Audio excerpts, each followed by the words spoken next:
RCF.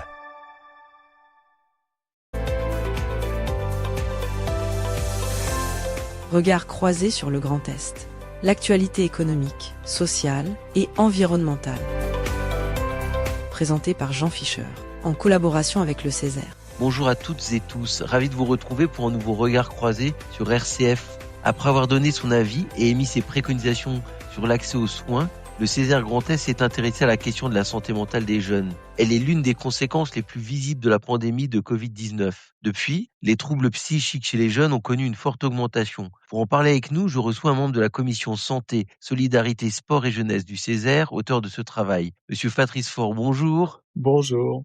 Avant de présenter les recommandations de la seconde assemblée régionale, pouvez-vous nous donner quelques éléments chiffrés et définitions pour mieux cerner ce sujet ? Alors peut-être avant de vous donner quelques chiffres et quelques définitions, je voudrais juste fixer le cadre du travail sur lequel qu'on a produit et qu'on a présenté au mois d'octobre dernier. Je voulais revenir sur quelques éléments. De fait, le passage de l'adolescence à l'âge adulte a toujours constitué un moment délicat, un moment qu'on peut appeler de bascule, où se produisent des changements physiques et psychiques radicaux. Jean-Paul Sartre disait que c'est le moment où l'on cesse de croire aux adultes sans encore tout à fait croire en soi. Je crois que c'est une assez bonne définition de cette période. Mais c'est aussi une période qui n'est plus celle que connaissaient nos grands-parents. Elle s'est allongée au point que, selon une étude récente de l'université de Cambridge, on en sort aux alentours de la trentaine. Or, ces dernières années, de nombreux travaux ont identifié les signes de dégradation de la santé mentale, notamment chez les jeunes. Et comme vous l'avez dit tout à l'heure, la crise du Covid n'a rien arrangé. Elle a même été, pour beaucoup de jeunes, un accélérateur de symptômes et pour le grand public, un révélateur d'une situation problématique latente. Alors, dans le travail que nous avons accompli, nous parlons de santé mentale et non pas de maladie mentale. Nous parlons de santé mentale au sens de la définition de l'OMS. Alors, je peux vous la rappeler, c'est un état de bien-être qui permet à chacun de réaliser son potentiel, de faire face aux difficultés normales de la vie, de travailler avec succès, etc. Donc, on est loin des problématiques strictement de la maladie mentale. On est sur la santé mentale. Quelques chiffres maintenant sur le Grand Est.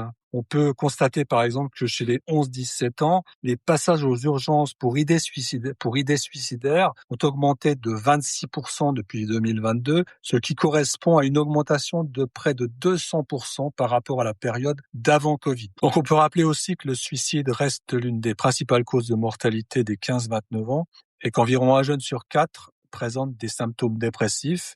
Enfin, chez les collégiens et les lycéens, 14 à 15% d'entre eux présentent un risque élevé de dépression et plus d'un élève sur deux déclare des troubles psychologiques ou psychosomatiques, comme les troubles du sommeil, de l'anxiété ou de l'irritabilité. Voilà quelques éléments. Alors, il y a bien d'autres chiffres dans le travail qu'on a présenté, mais ce sont des chiffres assez édifiants et qui parlent d'eux-mêmes. Dans votre rapport, vous parlez également des lacunes du système actuel et des inégalités sociales et territoriales d'accès aux soins. Qu'avez-vous relevé de particulièrement marquant ? Lorsqu'on a pris en main ce dossier, on a une commission, vous l'avez cité tout à l'heure, qui mixe la santé, la solidarité, le sport et la jeunesse. Donc vous voyez, c'est un spectre relativement large et nous avons dans cette commission des gens qui ont évidemment des parcours et des expériences tout à fait singulières et qui ne sont pas pour l'essentiel des spécialistes de la santé mentale. Donc mais tout de même, dans ce travail, on a été rapidement amené à faire deux constats précis qui ont un peu conditionné la suite de notre travail. Le premier, c'est que la dégradation de la santé psychique des jeunes reste une donnée inquiétante. Et parmi les signes qui justifient l'emploi de ce terme, on a pointé différents facteurs comme l'isolement, la précarité, les difficultés d'études ou d'insertion, l'usage de psychotropes. Et face à cela, et malgré la mise en place de dispositifs extrêmement utiles comme dispositif Mon Soutien Psy, on a constaté que la santé mentale demeurait le parent pauvre des politiques de santé publique. Par ailleurs, on a aussi relevé que les inégalités sociales et territoriales de santé sont manifestes. Bon, en disant cela, évidemment, on enfonce une porte ouverte, mais en matière de santé mentale, les disparités selon les territoires, qu'ils soient ruraux ou urbains, et selon les conditions socio-économiques, sont plus prégnantes encore que sur les autres secteurs de la santé et qu'il existe une réelle perte de chance, notamment pour les jeunes, selon l'endroit où ils habitent et face aux risques psychiques. Des initiatives existent localement. Lesquelles souhaiteriez-vous voir présentes sur tout le territoire ? On a particulièrement insisté dans le corps du travail et dans les conclusions sur l'idée de territorialiser les actions en matière de santé mentale, les actions de proximité, en situant comme rôle essentiel les institutions locales, les communes, plus globalement les collectivités territoriales, les établissements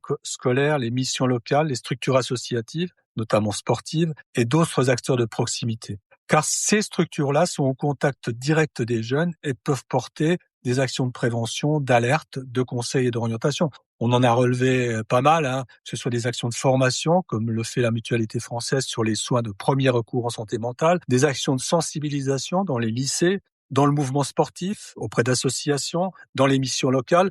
On a auditionné une vingtaine de groupements différents, d'institutions différentes, et toutes apportaient des expériences singulières en matière de prise en charge de la santé mentale. On a aussi insisté sur le fait que les pouvoirs publics, en général, devaient être des relais pour une action dans la levée des tabous qui entourent encore trop souvent les questions de santé mentale. On sait bien qu'il y a toujours un élément de stigmatisation pour des personnes qui se présentent avec des difficultés psychiques ou des difficultés dépressives ou autres, et que le travail sur la déstigmatisation de cette image-là qu'on a parfois dans le grand public est un travail de longue haleine qui doit être aussi mené auprès des jeunes dans les structures éducatives et dans les structures associatives. Regard croisé sur le Grand Est avec RCF Cœur de Champagne.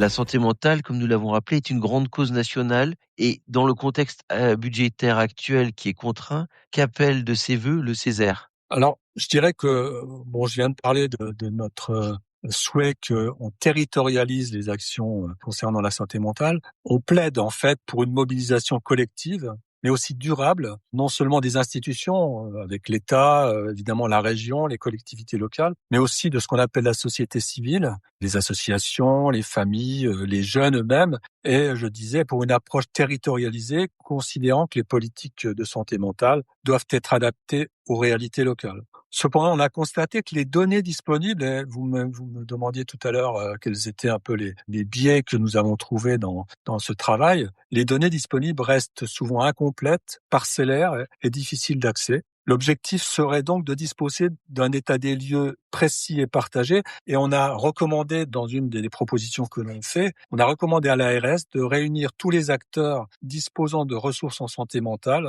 afin que l'on puisse bâtir un outil partagé prenant la forme éventuelle d'une plateforme numérique qui serait actualisée et accessible à l'ensemble des institutions concernées. Dans le même sens, on souhaite inviter les acteurs publics, c'est-à-dire dans leur diversité, à intégrer la santé mentale dans toutes les politiques publiques. Et on propose d'inclure, par exemple, la santé mentale dans le dispositif Prescrimove, que vous connaissez peut-être. C'est un dispositif qui a comme partenaire l'Éducation nationale, l'ARS, le Grand Est et les régimes locaux d'assurance maladie. Et on pourrait inscrire également cette dimension de la santé mentale dans ce dispositif. Et puis, parmi les 23 mesures que l'on a mises en ligne, on insiste sur la nécessité de renforcer la prévention en privilégiant les actions sur tous les déterminants de santé mentale, notamment via des programmes éducatifs sur le harcèlement, le cyberharcèlement, la parentalité, en associant jeunes et parents et enseignants. On considère aussi que les entreprises ont un rôle à jouer. On souhaite par exemple que la charte santé mentale et emploi puisse être intégrée dans les dispositifs de sensibilisation des salariés pour l'amélioration des conditions de travail, pour la formation de secouristes en santé mentale. Et enfin, on insiste d'une manière générale sur la nécessité, je le disais tout à l'heure, mais j'insiste là-dessus, de mener un travail de fond permanent de sensibilisation et de lutte contre la stigmatisation de la santé mentale et de contribuer à lever les tabous et les préventions, les peurs, en informant le grand public très largement sur ce que sont réellement les troubles psychiques. Merci pour toutes ces précisions. Et justement, vous avez déjà parlé d'un certain nombre de préconisations. Il me semble que vous les avez regroupées selon 3 axes forts. Quels sont-ils et pouvez-vous les présenter à nos auditeurs, s'il vous plaît? Alors oui, effectivement, le travail, donc l'avis fait environ 120 à 130 pages. Il n'est pas exhaustif, j'y reviendrai tout à l'heure, mais on a cerné 3 thématiques principales que je vais résumer rapidement. La première, c'est mieux cerner la problématique et agir sur ses déterminants. La seconde, c'est donner à chacun des bases solides pour mieux se protéger. Et enfin, la troisième, renforcer les synergies et faciliter l'accès aux soins. Pour chacune de ces thématiques, nous avons formulé des propositions précises, j'en ai déjà évoqué quelques-unes. Certaines de ces propositions relèvent de questions d'organisation, elle ne nécessite pas un engagement financier important, mais en revanche, une forte volonté politique. C'est le cas, par exemple, de la création d'un organisme régional de coordination et de ressources en santé mentale, que nous appelons de nos vœux, qui pourrait être dirigé conjointement par l'ARS et le Conseil régional. C'est aussi le cas de la lutte contre la stigmatisation de la santé mentale, qui doit être une constante des discours et de l'action publique. C'est le cas enfin de l'effort à accomplir en matière, je dirais, de simplification et de communication autour des modalités d'accès aux soins. On sait que rentrer dans un processus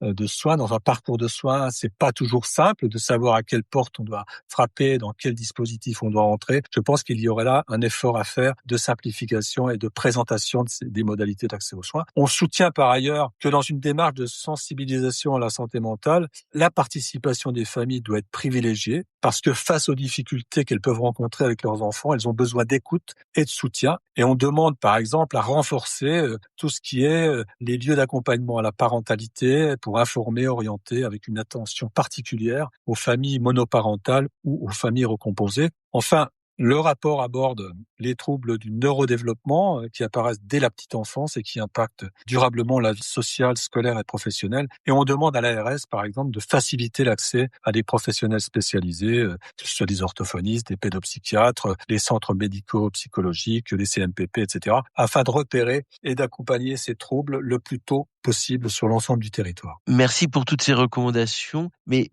qui en sont réellement les destinataires? Est-ce l'ARS? Est-ce les pouvoirs publics tels que le conseil régional, les parents, le secteur médico-social? Bon, vous savez que le CESER, c'est une assemblée régionale, l'assemblée régionale de la société civile. Je dirais que d'une manière un peu triviale, c'est une fabrique de consensus. Et bon, je pense que le consensus, on en manque un petit peu dans le pays depuis 2-3 ans. Cette assemblée, elle n'a pas de pouvoir exécutif.